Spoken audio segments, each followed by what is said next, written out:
So in this pseudo our program inside a पहली procedure, class we give the में हमने procedure a name, discuss किया था give it a name star procedure banner और function को। parameters, हमने कहा but था कि those that do प्रोसीजर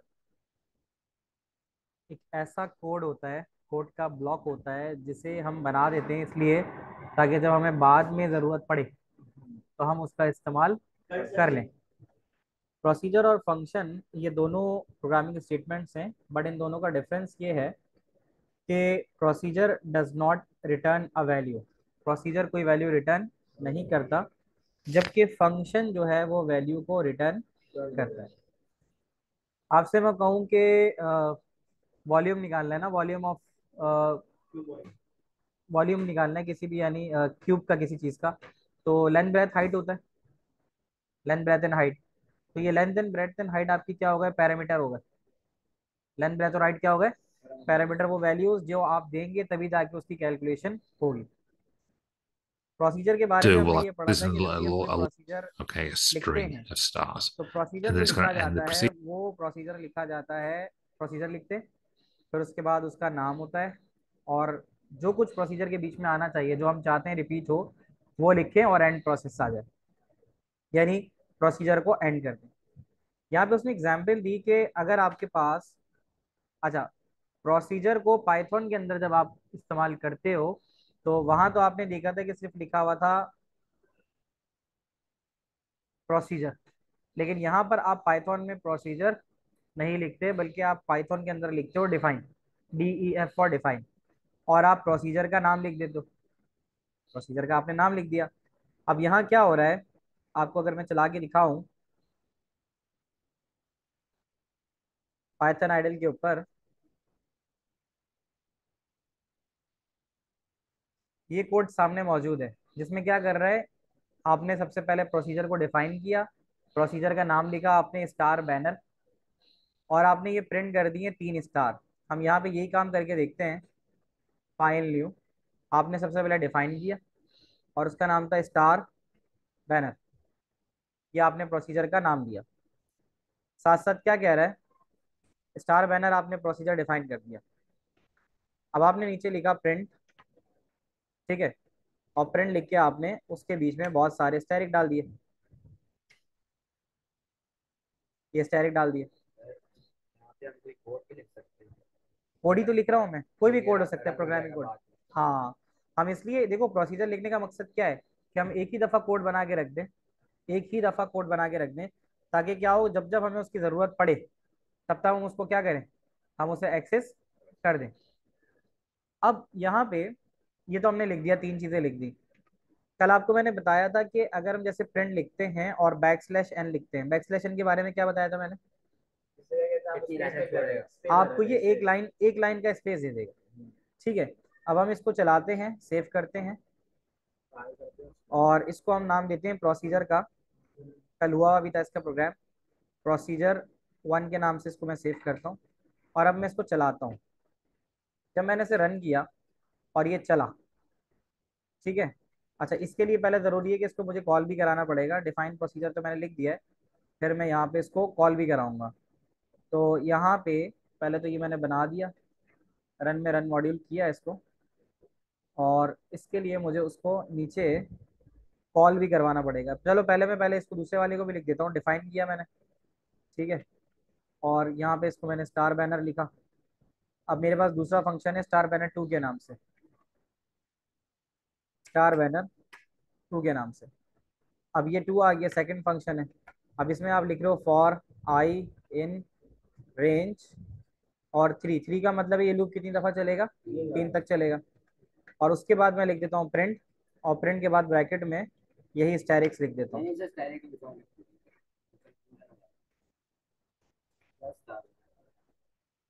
ठीक है। हैश डाल दिया मैंने। हैश डालने के बाद इसको बंद कर दूंगा, और अगली लाइन पे मैं लिख दूंगा प्रिंट, और सिंपल बैकस्लैश n का मतलब new value, new line, quotation, और स्लैश n, और स्लैश।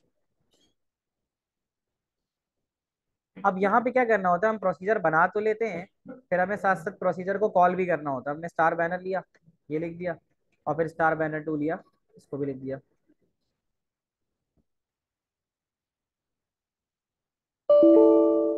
यहाँ पे डिफाइन 2 दफा लिखा हुआ था, इसको हटा देते हैं, कॉपी पेस्ट करने में आ गया होगा इशू। ठीक है, अब क्या आ रहा है, अब कहीं मिस्टेक आ रही है वो देख लेते हैं। मिस्टेक छोटी सी है, मिस्टेक सिंपल कॉलन की। अब आप जरा देखना, ऊपर जो हमने 3 स्टार स्टार बनाए थे, ये वो 3 स्टार आ रहे हैं। इस वाले कोड को आप देखो, और यहाँ देख सकते हो ये 3 स्टार आ रहे हैं। यहाँ पे छोटा सा मसला ये हुआ है कि ये बैक स्लैश एन के बजाय मैंने स्लैश उल्टा लगा दिया था। अब मैं इसको चला के देखूंगा तो दोनों चल जाएंगे। चल गए। अब आप ये देख सकते हो कि जो ऊपर वाला मैंने लिखा है, मैं ये कहना चाह रहा हूँ यहाँ पे कि प्रोसीजर में हमने पढ़ा था कि अगर हमें एक ही तरह का कोड अपने प्रोग्राम में बार बार चलाना हो तो हमें बार बार उसकी लाइन ऑफ कोड लिखने की जरूरत नहीं है, हम उसका प्रोसीजर डिफाइन कर देते हैं। जैसे 3 स्टैरिक को जब भी हमें 3 स्टैरिक की जरूरत पड़ेगी ना, क्या कहा मैंने, जब भी हमें 3 स्टैरिक की जरूरत पड़ेगी तो हम स्टार बैनर का लिख लेंगे। सिर्फ हम क्या लिखेंगे, स्टार बैनर, और वो कॉल हो जाएगा। ठीक है, अब अगर मैंने यहाँ स्टार बैनर लिखा,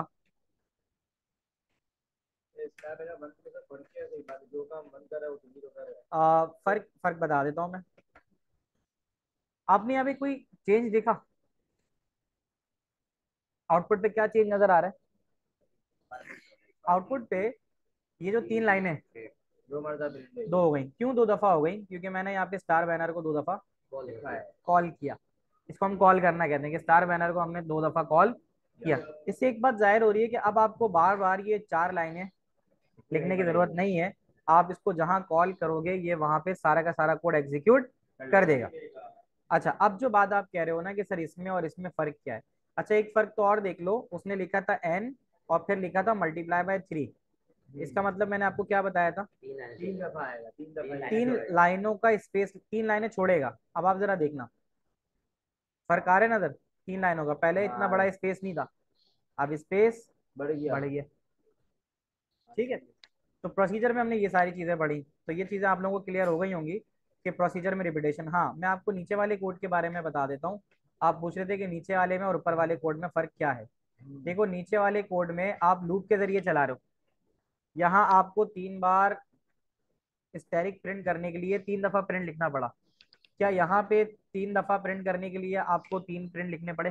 नहीं पड़े। आपने लूप का इस्तेमाल किया, लूप में लिख दिया 3। 3 का मतलब है कि ये जितनी भी दफा एग्जीक्यूट हो, मैं एक स्टार बैनर को हटा देता हूँ और यहाँ पे मैं इसको चलाता हूँ। मैं इसकी लेंथ बराबर कर देता हूँ ताकि कंफ्यूजन, मेक इट क्लियर रहे। ये आ गया। अब मैंने जब इसको चलाया, अब आप जरा गौर से देखना, 3 लाइनें आ गई, ये आई है प्रिंट से। ये 3 लाइनें किसके जरिए आई हैं? प्रिंट से। लेकिन ये जो नीचे वाली 3 लाइनें आई हैं, ये किसके जरिए आई हैं? ये आई है लूप के जरिए। यहाँ देख लो आप, फॉर रेंज मैंने यहाँ प्रिंट एक ही दफा लिखा है, हालांकि ऊपर मैंने 3 दफा लिखा था। तो लूप की वजह से मुझे प्रिंट एक दफा लिखना पड़ा। क्या ये बात समझ में आती है? और ये जो एन है ना, स्लैश एन, ये बोलता है नई लाइन। हर दफा आपका डाटा नई लाइन पे जाएगा। होपफुली ये बात आपको समझ में आ गई होगी, और ये बात इसने यहाँ पे भी करके दिखाई है। अब आगे अगर आप देखो, ये वाला तो खत्म हो गया प्रोग्राम ना, इसने बहुत सारे स्टार। अब यहाँ पे थोड़ा सा डिफरेंस बता रहे हैं कि भाई इसी चीज को अगर आप इसी स्टार, इसी इन्हीं स्टार्स को एक ही लाइन में लिख के कई दफा प्रिंट करवाना चाहो, इन्हीं स्टार्स को लाइन एक ही और कई दफा प्रिंट करवाना चाहो, यार है। अभी थोड़ा चेंज हुआ है, इसमें क्या कह रहा है कि इस वाले प्रोग्राम में ये हो रहा है कि आपने, अच्छा ये जो ऊपर लिखा है इसको सूडो कोड कहते हैं, और ये जो यहाँ लिखा है इसको पाइथन का कोड कहते हैं। सूडो कोड में कहते हैं प्रोसीजर स्टार्स, ब्रैकेट में दे रहा है नंबर जो आप इनपुट लोगे, यानी ये कह रहा है कि कितनी दफा तुम्हें स्टार प्रिंट करने हैं, वो ब्रैकेट में लिख दो। इस चीज को पढ़ते हैं, it is sometime useful to add a value to procedure. हालांकि हमने पढ़ा था कि प्रोसीजर कोई वैल्यू रिटर्न नहीं करता, लेकिन हम प्रोसीजर को वैल्यू दे सकते हैं, दे सकते हैं। तो देने का मतलब है कि यहाँ पर हम उसको कह रहा है कि procedure that can be use to modify the action. अगर मैं यहाँ पे कॉल स्टार 10 लिखता हूँ तो इसका मतलब है यही चीज 10 दफा कॉल करा दो। Bye amending the previous example, previous example में एन लगाना पड़ेगा ना ताकि स्पेस आए। प्रीवियस एग्जाम्पल में हम चेंज करते हैं, प्रीवियस एग्जाम्पल का कोड उठाते हैं, और ये जो स्टार बैनर लिखा हुआ था, ये जो स्टार बैनर लिखा था, इसकी जगह हम 10 डाल देते हैं। ये यही चीज कितनी दफा डिफाइन करेगा? 10 दफा। इसको मैं, हाँ, इसको मैं अगर यहाँ 5 दफा लिख देता हूँ अभी, तो ये मुझे हैश जो है, इसको मैं चलाता हूँ तो मुझे नजर आएगा कि जब मैं हैश चला रहा हूँ, इसमें क्या दे रहा है आर्ग्यूमेंट में, line number 13 take 0 positional argument was given. ऊपर हमें एक चीज और करनी पड़ेगी कि यहाँ पर हमें इसको, इस चीज को, हमने एक्चुअल मसला कहाँ आया कि ये जो हमने प्रोसीजर डिफाइन किया था इसमें, इसको यहाँ मैं अभी सेकंड को चला रहा हूँ, मैंने अभी सेकंड को चलाया है, तो सेकंड के अंदर जो मैं काम कर रहा हूँ, ठीक है ना, तो मैं इसको काम करता हूँ न्यू में बना लेता हूँ ताकि कंफ्यूजन दूर हो जाए। उसमें थोड़ा सा मसला ये था कि जो मैं यहाँ वैल्यू डाल रहा था ना, इस वैल्यू को मैंने ऊपर डिफाइन नहीं किया था, इनपुट डिफाइन नहीं किया था। यहाँ पे लिख देना, बेहतर ये कि मैं यहाँ पे प्रोसीजर को एक नई फाइल के साथ चलाऊं, इस कोड को कॉपी कर लेता हूँ, बल्कि सेव एस कर लेते हैं ना इसे, हम इसे सेव एस कर लेते हैं और इसको कर देते हैं प्रोसीजर विद आर्ग्यूमेंट। आर्ग्यूमेंट का यहाँ मतलब ये with value, procedure with argument का मतलब है वैल्यू। अब हम क्या चेंज करते हैं, स्टार के नाम से था वो वाला फंक्शन प्रोसीजर, हम यहाँ स्टार्स लिख देते हैं और ब्रैकेट में हम डिफाइन कर देते हैं नम, नम इज द नंबर, और इंटीजर उसकी डेटा टाइप है, ये हमें बताना पड़ेगा। अच्छा, अब उसके बाद ये सारा हटा देते हैं। अब आपसे कह रहा है काउंटर इन रेंज, मैंने आई इन रेंज लिख दिया, कोई फर्क नहीं पड़ता। तो कह रहा है आई इन रेंज, और ये कहाँ तक चलना चाहिए, 1 से लेके num+1। num+1 इसलिए लिख रहा हूँ कि आपको पता है कि पाइथन जो होता है वो हमेशा एक कम चलाता है। अगर आप 1 से लेकर 10 तक लिखोगे तो चलाएगा कितना, 9 चलाएगा। तो आपने लिख दिया आई इन रेंज 1, n+1। अब आपने सिंपल सिंपल जो भी चीज़ प्रिंट करनी है वो आपने इसमें डाल दिया, और यहाँ पे आपने स्टार के नाम से था ये, तो आप इसको स्टार्स के नाम से फंक्शन प्रोसीजर को रखोगे, दूसरी वाली वैल्यू को हटा दोगे, और क्योंकि एक दफ़ा प्रिंट हो रहा है तो आपको यहाँ पे इसकी लिखने की ज़रूरत नहीं है। अब क्या होगा, अब इस स्टार के अंदर हम जो भी चीज़ लिखते हैं, मैंने 5 लिखा, ठीक है, अब कॉल स्टार्स कह रहे हैं ना, तो जब कॉल स्टार्स 5 करोगे ना तो ये किस में चला जाएगा, स्टार्स में चला जाएगा, और स्टार्स में तलाश करेगा किसको, नंबर को, जो कि इनपुट होगा। अब हम यहाँ देख लेते हैं ये किस तरह से काम करता है। Expected an indentation block after statement 2। Indentation का मतलब है कि एक टैब देना होता है हमें।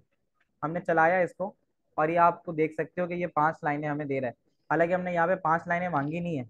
हमने क्या किया, फॉर आई इन रेंज चलाया 1 से लेकर num+1 तक, और जो नम की वैल्यू दी थी वो हमने यहाँ कितनी दी है, 5। हमने num+1 इसलिए करा ताकि ये एक ही बार चले, एक बार चले, मतलब एक ही बार में 5 दफा चल जाए, एग्जीक्यूशन एक बार हो, लेकिन आपने देखो यहाँ 5 डाला है ना, इसका मतलब ये 5 दफा चल रहा है। जब आप 10 डालोगे तो यही वाला फंक्शन 5 दफा रिपीट होगा। आप यहाँ देखो, तो हम यहाँ पे वो नहीं दे सकते कि हमें कितने नंबर चाहिए, कितने, कितने बार ये चाहिए, ये भी कॉल इनपुट करनी लिया जा है। सकता है, ये भी इनपुट लिया जा सकता है, इसके लिए हम फंक्शन के थ्रू काम करेंगे। ठीक है, अभी यहाँ तक समझ में आता है आप लोगों को कि हमने यहाँ कॉल करवाई, वैल्यू क्या करवाई, कॉल करवा ली, यही पैरामीटर दे दिया कि भाई नम जो है ना, नम जितनी दफा नम होगा उतनी दफा ये वाला प्रोग्राम चलेगा। तो इस चीज को हमने कहा प्रोसीजर विद आर्गुमेंट। क्या ये बात आप लोगों को समझ में आती है, क्लियर है। अब हम यहाँ देखते हैं फंक्शन के बारे में। फंक्शन की हेडिंग डाल लो और लिखो फंक्शन के बारे में कि फंक्शन बिल्कुल प्रोसीजर की तरह होता है, लेकिन इसमें फर्क ये होता है, difference is it always return a value, ये हमेशा वैल्यू को रिटर्न करता है। It is defined just once but can be use many time, जैसे प्रोसीजर में होता है कि आप प्रोसीजर को एक ही बार डिफाइन करते हो लेकिन कई दफा इस्तेमाल कर सकते हो। जरा देखना यहाँ पे, आपसे कहता है एक फंक्शन बना रहे हो जिसमें कैलकुलेट कर रहा है एरिया। अब एरिया को कैलकुलेट करने के लिए आपके पास लेंथ इनपुट होना चाहिए, ताकि लेंथ को लेंथ से मल्टीप्लाई करा के एरिया निकाल सको। तो आपने लिखा फंक्शन कैलकुलेट एरिया, ये जो लेंथ है ये क्या कहलाएगा, इसका टी से आता है पैरामीटर। लेंथ क्या कहलाएगी इसकी, पैरामीटर। पैरामीटर का मतलब वो वैल्यू जो हम फंक्शन में देते हैं उसको हम क्या कहते हैं, पैरामीटर। तो एरिया बराबर है लेंथ इंटू लेंथ के, और आपने रिटर्न क्या करवाना है, एरिया। दो लेंथ कहाँ से आ गई? लेंथ, एरिया बराबर है एल इंटू एल। लेंथ का जो फॉर्मूला है, एरिया का जो फॉर्मूला है, वो लेंथ को लेंथ से मल्टीप्लाई कराओगे एरिया आ जाएगा। और आपने लिखा रिटर्न करो एरिया और फंक्शन को एंड कर दो। अब यहाँ क्या हो रहा है, फंक्शन आपने बनाया है कैलकुलेट एरिया का, लेंथ को लेंथ से मल्टीप्लाई करा के एरिया में स्टोर करा लिया, और आखिर में एरिया को ही रिटर्न करा दिया, यानी एरिया की वैल्यू को प्रिंट करवा दिया। अब आगे जाते हैं इनपुट लेंथ किसमें, ये तो फंक्शन बनाया ना। अब जब आप पाइथन में कर रहे हो तो आपने लिखा डिफाइन कैलकुलेट एरिया, फंक्शन का नाम लिखा, उसमें लेंथ लिख दी और एरिया बराबर है लेंथ इंटू लेंथ के, और आखिर में क्या करा दिया, रिटर्न एरिया। तो रिटर्न एरिया का मतलब है कि रिटर्न एरिया में जब जाएगा तो ये एरिया को तलाश करेगा, एरिया बराबर है लेंथ इंटू लेंथ के।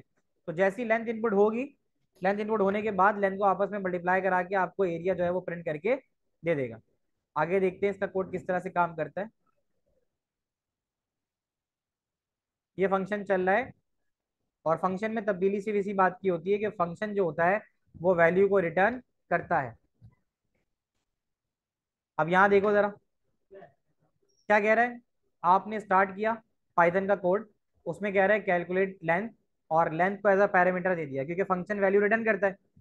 एरिया बराबर है लेंथ इंटू लेंथ की, और रिटर्न करा दो एरिया। अब सवाल ये कि सबसे पहले लेंथ इनपुट भी तो करानी है ना, तो इसलिए आप नीचे क्या लिखोगे, लेंथ बराबर है float input enter the length size. Input तो पहले होता है। अच्छा, फंक्शन आपने ऊपर डिफाइन कर दिया, फंक्शन डिफाइन करके अब आप उसकी वैल्यू इनपुट ले सकते हो यहाँ पे। हम इसी को चला के देखते हैं यहाँ पे, ठीक है।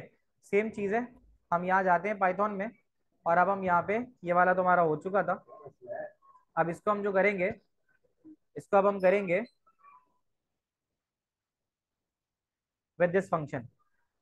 तो अब हम लिख लेते हैं यहाँ, ये मैं फंक्शन करने जा रहा हूँ। फंक्शन का मतलब जो वैल्यू रिटर्न करेगा, डिफाइन फंक्शन डिफाइन करने जा रहा हूँ। फंक्शन का मतलब है कैलकुलेट, नाम है इसका, कैलकुलेट एरिया, और LENGTH ये वो वैल्यू है जो रिटर्न होगी। एरिया बराबर है, एरिया बराबर है लेंथ इनटू लेंथ, और रिटर्न करा देंगे हम एरिया को। उसके बाद हम लेंथ को इनपुट भी कराएंगे, तो लेंथ जो इनपुट होगी उसकी डाटा टाइप फ्लोट होगी क्योंकि उसमें डेसिमल पॉइंट आ सकता है। हमने लेंथ इनपुट कराई, और हम यहाँ लिख सकते हैं कि enter length size, enter length size, ये लिखा हमने, और इसके दोनों ब्रैकेट बंद कर दिए क्योंकि दो ब्रैकेट खोले थे तो हम दो ब्रैकेट बंद कर देते हैं। और आखिर में हमने लिखा प्रिंट, और यहाँ लिखेंगे एरिया ऑफ स्क्वायर, तो हमने लिखा एरिया ऑफ स्क्वायर। और जो एरिया था वो बेसिकली किसके अंदर निकलना है, जो कैलकुलेट एरिया का फंक्शन था, ठीक है ना। तो अब इसके लिए कॉमा डालूंगा, और ये कैलकुलेट एरिया का जो भी फंक्शन था ये पूरा उठा के लेंथ के साथ यहाँ लाके प्रिंट कर दूंगा। प्रिंट का मतलब है कि जो भी इसकी वैल्यू आ रही है ना उसको प्रिंट कर दो, ठीक है। और ये हमारे पास यहाँ से लेकर यहाँ तक होके चल गया ये। इसको सेव करा लेते हैं फंक्शन के नाम से।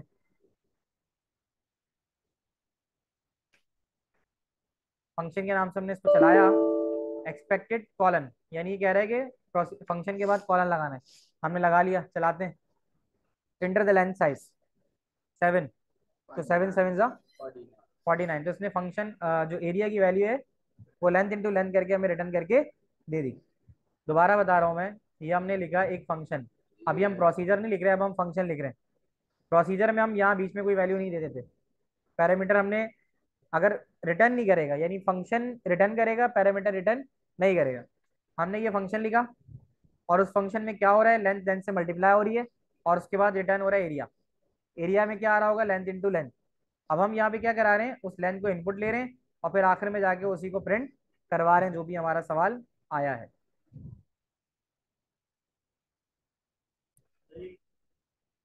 अगर आप देखो, ये हमारा फंक्शन है। फंक्शन में आपने देखा कि हमने फंक्शन डिफाइन किया कैलकुलेट एरिया के नाम से। एरिया बराबर होता है लेंथ इनटू लेंथ के, फंक्शन वैल्यू रिटर्न करता है इसलिए रिटर्न लिख रहा है। और ये जो लाइन है ना, लेंथ इक्वल्स फ्लोट इनपुट, ये इनपुट के लिए है, और ये वाली लाइन प्रिंट के लिए है। ये वाला काम हमारा फंक्शन और प्रोसीजर का हो गया। अभी जो जितना भी हमने काम किया है प्रोसीजर और फंक्शन के लिए जो काम किया है, अब हम इसको बेसिकली करेंगे मर्ज। मर्ज करना कह लो, या इसको एक्चुअल देखेंगे कि ये, अब यहाँ तो आपने एंटर द लेंथ साइज में 20 डाल दिया, और एरिया में आपको 400 मिल गया। ये मैंने आपको प्रोग्राम जो बना के दिखाया था पाइथन का, उसमें भी चल रहा था, ठीक है। अब यहाँ अगर हम देखें, ये बता रहा है कि आपने बनाया कैलकुलेटर। कैलकुलेटर में क्या होता है, plus minus multiply divide subtract power, जो कुछ भी होता है। अब जरा इस कर्सर पे फोकस करना। सबसे पहले इसने बताया ऊपर डिफाइन ऐड, इसका मतलब इसने क्या बनाया, ये ऐड का फंक्शन, ऐड का फंक्शन। इसके पैरामीटर क्या है, ए और इन दोनों को इनपुट करेंगे, और रिटर्न क्या कराना है आपने, ए प्लस बी कराना। इसी तरह डिफाइन किया आपने सब्ट्रैक्ट, और उसमें आपने क्या करा दिया, ए माइनस बी। डिफाइन मेन का मतलब है ये मेन फंक्शन या मेन प्रोग्राम है, ठीक है, ये जो हम डिफाइन, ऐड, सब्ट्रैक्ट जो लिखते हैं ना, ये मेन प्रोग्राम का हिस्सा नहीं होते, ये फंक्शन होते हैं जो अलग से ब्लॉक बना के रख दिए जाते हैं। एक्चुअल काम शुरू होता है हमारे मेन के फंक्शन में। मेन फंक्शन का मतलब मेन प्रोग्राम। अब आपने कहा डिफाइन मेन और print welcome to the calculator program, ये मैसेज लिखा हुआ आ जाएगा प्रिंट स्क्रीन पे। प्रिंट वन में एडिशन भी लिखा हुआ आ जाएगा, प्रिंट टू में सब्ट्रैक्शन भी लिखा हुआ आ जाएगा। यानी वो ये आपसे कह रहा है कि आप अपनी चॉइस दो। आपने लिखा choice equals input integer inter your choice 1, 2, इसका मतलब क्या है? इसका मतलब है चॉइस के अंदर या तो 1 डालो या तो 2 डालो। नीचे आ गए, 1 डालो या 2 डालो। आपने 1 या 2 में से जो भी डाला होगा वो कहाँ आ जाएगा? चॉइस में आ गया। नम 1 में कहता है integer input enter the first number, इसका मतलब क्या हो रहा है? इसका मतलब हो रहा है कि पहला नंबर इनपुट करो, और नम 2 का मतलब है, अच्छा खैर अभी हम इंटीजर ले रहे हैं, अभी हम इंटीजर ले रहे हैं, ये 2 नंबर ले रहे हैं, नंबर 1 और नंबर 2। अब यहाँ पे देखते हैं if choice equals 1, if choice equals 1, अगर हमने चॉइस 1 डाली है, अगर हमने 1 डाली है तो रिजल्ट में आना चाहिए एड ऑफ नम कॉमा नम 1 नम 2। यानी नम 1 नम 2 में जो भी आपने दिया, लेट सपोज यहाँ आपने 4+5 दिया था, तो ये 4+5 यहाँ पे आ जाएगा ऐड में और रिजल्ट में चला जाएगा। और प्रिंट में the result of addition is result, इसका मतलब है रिजल्ट में जो भी आ रहा होगा 4+5 का आंसर 9, वो यहाँ आ जाएगा। और अगर ऐसा नहीं होगा, चॉइस 2 होगी आपकी, तो नम 1 नम 2 तो आप ऊपर ले चुके होगे, तो 5 और 4 दिया अगर आपने, तो यहाँ पे सब्ट्रैक्ट में 5 - 4 जाएगा और आपके पास रिजल्ट में जाके क्या आ जाएगा? 1। और आखिर में कह रहा है अगर इन दोनों में से कुछ भी नहीं है, यानी आपने चॉइस के अंदर 3, 4 कुछ भी डाल दिया होगा, तो अगर आपने 3, 4 डालेंगे तो आपको क्या लिखा हुआ आ जाएगा? प्लीज ट्राई अगेन, यानी दोबारा से ट्राई अगेन करो, और ये मेन का फंक्शन बंद हो जाएगा। ये फ्लोट के लिए इस्तेमाल हो रहा होगा यहाँ पे, ठीक है। इसको देख लेते हैं, इसने चलाया होगा कि अगर इन केस वैल्यू डेसिमल पे बन जाती है तो फ्लोट भी इसके अंदर इस्तेमाल होता है। वी विल सी कि ये प्रोग्राम हमारा यहाँ आगे चलता है तो किस तरह से चल के एग्जीक्यूट होगा। खैर एक्सप्लेनेशन तो मैंने दे दी है, यहाँ पे एक्सप्लेनेशन ही दे रहे हैं। तो यहाँ देखो इसने 2 डाला, प्रोग्राम चला। यहाँ से हम इसको दोबारा देख लेते हैं, आपका प्रोग्राम यहाँ से चला, ये सारी चीज़ें हो गई। अब आप देखेंगे कि प्रोग्राम चलेगा, ये पाइथन पे प्रोग्राम चलेगा, और ये अब प्रोग्राम एग्जीक्यूट होने लगा है और एग्जीक्यूट हो गया। Welcome to the calculator addition subtraction enter your choice लिखा हुआ है। आपने 2 डाला, आपसे उसने पहला नंबर पूछा, आपसे दूसरा नंबर पूछा, आपने दूसरा नंबर भी दे दिया। अब आप जब इंटर करोगे तो क्या लिखा हुआ आएगा? The result of subtraction is, the result of subtraction is 44। तो जो आपकी रिजल्ट है सब्ट्रैक्शन जो भी है वो आ गई। तो इस तरह से आपका चला ये सब्ट्रैक्शन के लिए, ठीक है। अब आगे देख लेते हैं कि क्या ये मजीद कोई चीज कर रहा है। अब आप जरा देखना, इसने एक नया प्रोग्राम डाला, इसके अंदर नया फंक्शन डाला, किस नाम से? सिलेंडर के नाम से डाला, वॉल्यूम के नाम से। ये क्या कह रहा है कि आप चॉइसेस बढ़ा सकते हो। यहाँ पे सिलेंडर के नाम से डाला वॉल्यूम A, B, और पाई की वैल्यू बता दी, और आपने इसको, इसका फॉर्मूला क्या होता है? Pi R square, pi R square. तो यहाँ बी जो है वो आर, आर के तौर पे इस्तेमाल हो रहा है। पाई आर स्क्वायर कह रहे हैं ना, तो ये पाई की वैल्यू आ गई, ठीक है, आर स्क्वायर आ गई, पाई आर स्क्वायर एच, तो ये आ जाएगा आपके पास वॉल्यूम ऑफ सिलेंडर। अब ये इसने नया ऐड किया इसके अंदर फंक्शन, और ये नया फंक्शन ऐड करने के बाद इसको यहाँ पे भी देखते हैं कि किस तरह से चला के दिखाता है। तो पाई का फंक्शन आ गया, और इसके अंदर आप प्रिंट 3 कर दोगे पाई के लिए। तो खैर इसने यहाँ तो नहीं किया, मैं दोबारा से रिपीट कर देता हूँ कि अगर देखो इसने पहले सब्ट्रैक्ट तक बनाया था ना, इसने कहा अगर आप इसमें और फंक्शन ऐड करना चाहते हो, मल्टीप्लाई का, डिवाइड का, तो बस आपको क्या करना है, आपको वो फंक्शन यहाँ ऐड करते जाने। डिफाइन किया, सिलेंडर वॉल्यूम किया, इसके पैरामीटर्स डिफाइन किए। सिलेंडर के पैरामीटर क्या होंगे? ये होगा ना ब्रेथ और हाइट जो भी होगी, वॉल्यूम ऑफ सिलेंडर है ना, ठीक है। तो इसमें क्या दे रहा है आपको? दे रहा है पाई की वैल्यू बता दी, मल्टीप्लाई बाय B²। ये जो दे रहा है डबल स्टेरिक, डबल स्टेरिक का मतलब है पावर, डबल स्टेरिक का मतलब है पावर, और मल्टीप्लाई बाय A। इसको फिर आप अपने प्रोग्राम में जो है फंक्शन में करके चला सकते हो। इसी तरह इसने बताया कि डिफाइनिंग, अब कह रहा है रिटर्न जो होता है फंक्शन के अंदर किस लिए स्पेसिफाई होता है कि ये कोई वैल्यू रिटर्न करे। जैसे आपने कहा कि भाई एक वैल्यू, एक फंक्शन है, सेल्सियस का फंक्शन है, तो सेल्सियस की फंक्शन में आपको जरूरत किस चीज की होती है? टेम्परेचर इनपुट करने की। तो आपने टेम्परेचर को ले लिया और टेम्परेचर की वैल्यू आपने इनपुट करा दी, वो टेम्परेचर -32 होगा और डिवाइड बाय 1.8 हो जाएगा, तो आपके पास वैल्यू आ जाएगी। ये तो हो गया इसका क्या? फंक्शन। आगे देखते हैं कि क्या इसने इसका, यहाँ देखो पाइथन कोड में कहते हैं डिफाइन करो सेल्सियस और टेम्परेचर इनपुट वैल्यू जो रिटर्न होगी। टेम्परेचर तो इनपुट करोगे आप, रिटर्न करा दिया टेम्परेचर -32 डिवाइड बाई 8, उसका पूरा फॉर्मूला। आपने इनपुट क्या करना है यहाँ पे, टेम्परेचर इनपुट होगा। ये इसका फिक्स फॉर्मूला है ना सेल्सियस का, फ़ारेनहाइट टू सेल्सियस का जो फॉर्मूला है वो क्या है, F-32 होता है। हाँ ये पूरा फॉर्मूला है F-32 अपॉन 1.8, ये degree centigrade temperature in Fahrenheit है ना। यहाँ देखो ना, अब यहाँ देखो स्क्रीन पे, टेम्परेचर टू फ़ारेनहाइट का फॉर्मूला लिखो, ये लिखा हुआ है ना, temperature centigrade to Fahrenheit, Fahrenheit to centigrade ना, सेंटीग्रेड टू फ़ारेनहाइट का फॉर्मूला क्या दे रहा है, इसको उल्टा करेंगे तो हम यहाँ लिखेंगे फ़ारेनहाइट टू सेंटीग्रेड। ये देखो ये फॉर्मूला लिखा हुआ है F-32 मल्टीप्लाई बाय 5/9, 5/9 होता है 1/2, 1.8 सॉरी। दोबारा बता देता हूँ, फ़ारेनहाइट का फॉर्मूला क्या है, अगर आप निकालना चाह रहे हो, क्या निकालना चाह रहे हो, सेंटीग्रेड, तो सेंटीग्रेड के लिए F-32 मल्टीप्लाई बाय 1.8 होता है। जब आप 5/9 को करोगे तो किसके बराबर हो जाएगा वो, 1.8। तो फ़ारेनहाइट F-32 लिख लो आप, F-32 multiply by 1.8, F-32 multiply by 1.8। तो यहाँ वापस आ जाओ। अब इसने क्या किया, फंक्शन चलाया सेल्सियस का, और आपसे टेम्परेचर करा रहे हैं फ़ारेनहाइट में और उसको डिग्री सेंटीग्रेड में तब्दील करना है। My time equal Celsius of my temperature, Celsius का मतलब है कि कन्वर्जन करनी है, और आखिर में प्रिंट करवा रहे हैं temperature in Celsius is my time. My time के अंदर क्या वैल्यू आ रही होगी, सेल्सियस आ रही होगी, किसकी, माई टाइम की। माई टाइम के अंदर आपने वैल्यू डाल दी, आपने टेम्परेचर इनपुट कर दिया फ़ारेनहाइट के अंदर, वो फ़ारेनहाइट का टेम्परेचर यहाँ जाएगा, -32 का डिवाइड बाय 1.8 हो जाएगा, और रिटर्न जब कराओगे तो किसमें चला जाएगा, इस वाले में चला जाएगा। तो जो भी वैल्यू आ रही होगी वो यहाँ पे प्रिंट होके आ जाएगी। विल सी के इसने आगे इसको चला के देखा होगा, ये देखो चलाया, जब ये चला तो आपने देखा कि उस पर इसने फ़ारेनहाइट की वैल्यू क्या दे दी, 100 दे दी। पीछे देख लेते हैं इसको, यहाँ देखो इंटर टेम्परेचर इन फ़ारेनहाइट के अंदर इसने वैल्यू क्या दे दी, 100 दी है। और टेम्परेचर इन सेल्सियस की आप कैसे कैलकुलेशन होगी, इसमें 100 आ गया, 100 - 32 कितना हो जाएगा, 100 - 32